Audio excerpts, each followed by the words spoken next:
নমস্কার বন্ধুরা, আমার রান্নাঘরে আপনাদের স্বাগত জানিয়ে আজকের ভিডিওটা শুরু করছি। তো আজকে বানাবো ময়দা দিয়ে নকল মাছ। তো ভিডিওটি প্রথম থেকে শেষ পর্যন্ত অবশ্যই দেখবেন এবং একটি সাবস্ক্রাইব লাইক অবশ্যই করবেন। তো চলুন শুরু করা যাক ভিডিওটা।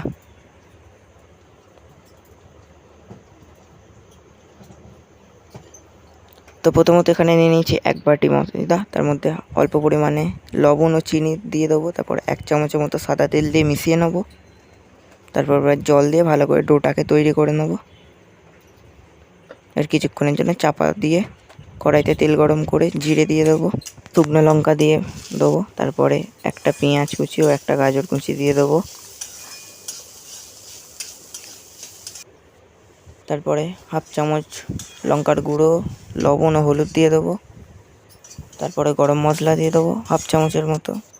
তারপরে একটা আলুকে সেদ্ধ করে রেখে দিয়েছিলাম, সেটাকে দিয়ে এবার তৈরি করে নেবো পুরটাকে। এবার চাপাটা খুলে লেচি কেটে নেবো। তো এই লেচিটাকে এবার বেলে নেবো ময়দার সাহায্যে।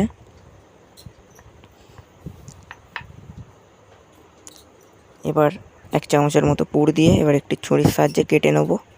প্রথমে দুপাশটা কেটে নেবো, তারপরে এবার লম্বালম্বি করে এরকমভাবে দুপাশটা কেটে নেবো, মাঝখানটা।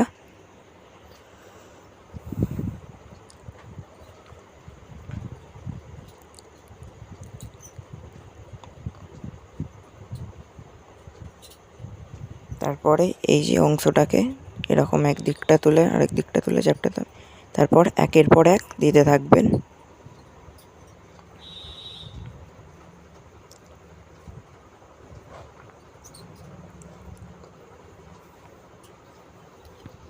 এবার একটি ছুরির সাহায্যে লেজটাকে তৈরি করে নেবো, কেটে নেবো প্রথমে। তারপরে হাতের সাহায্যে লাস্টের দিকটা একটু চেপটে দেবো।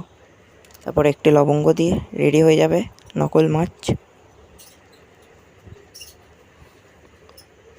এবার তেল গরম করে ভাজতে দিয়ে দেবো।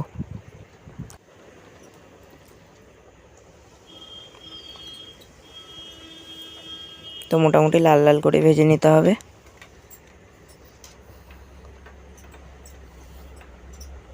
তো তারপরে তৈরি হয়ে যাবে। তো ভিডিওটি কেমন লাগলো অবশ্যই কমেন্ট করে বলবেন। বাড়িতে আপনারাও এইভাবে বানিয়ে দেখুন।